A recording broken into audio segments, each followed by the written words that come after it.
Welcome everyone to a new video on my channel. My name is Mark, and in this video I'm going to show you the differences between center backs with different chemistry styles. I'm going to show you with team of the season flashback Kimpembe and with team of the season Marquinhos, because that are my center backs at this moment.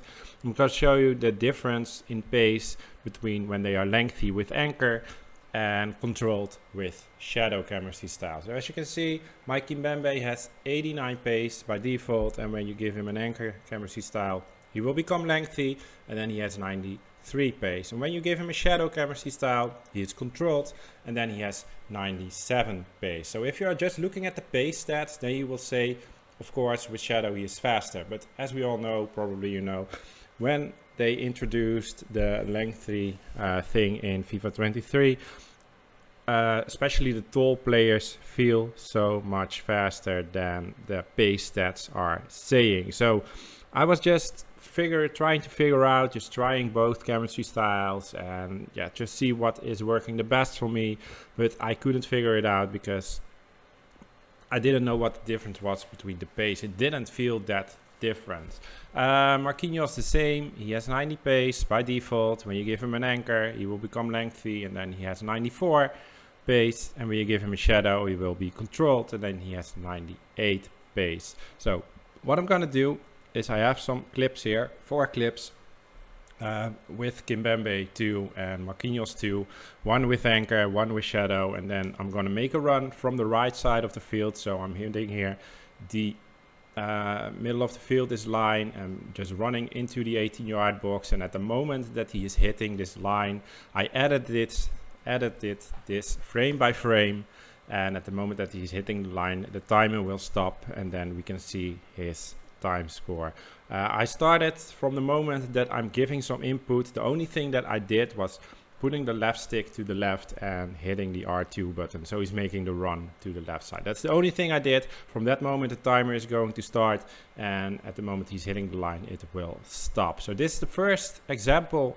This is Kimpembe with a shadow. And there he is making the run. And at the moment he was hitting the line, it's 4.4 seconds. So this is with shadow. This is controlled. All right, let's see the same for Marquinhos with a shadow.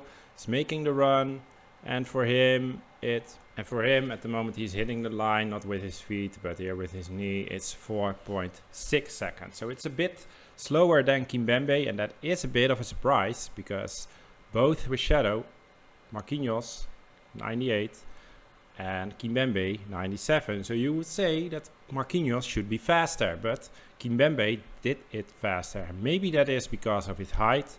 He has 189 centimeters, and Marquinhos is 183 centimeters. So he's a bit smaller. Maybe his legs are a bit smaller as well.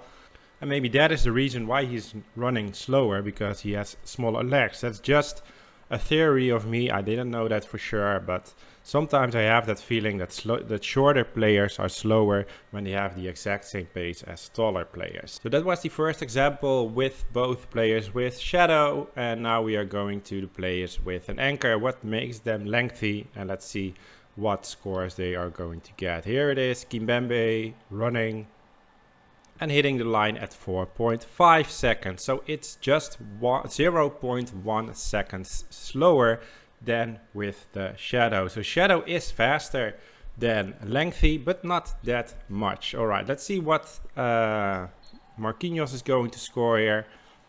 Marquinhos with the run.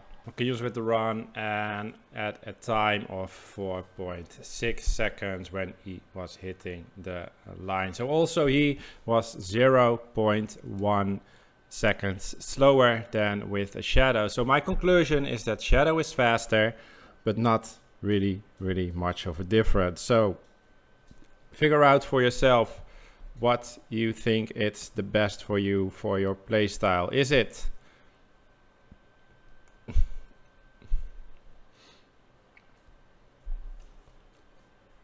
just because you want the maximum pace, because we all know the meta in this game. It's your opponent is giving high through balls to his Mbappe probably, and he is running, and you need to catch up with him. Then you need the maximum pace. But if you are not in these scenarios that many times, if you are just more defending in your own box, then probably you have more on an anchor, because then you have some physical boost as well, like aggression and like strength. All right, hopefully this will give you a good insight for what chemistry style you want to choose for your defenders.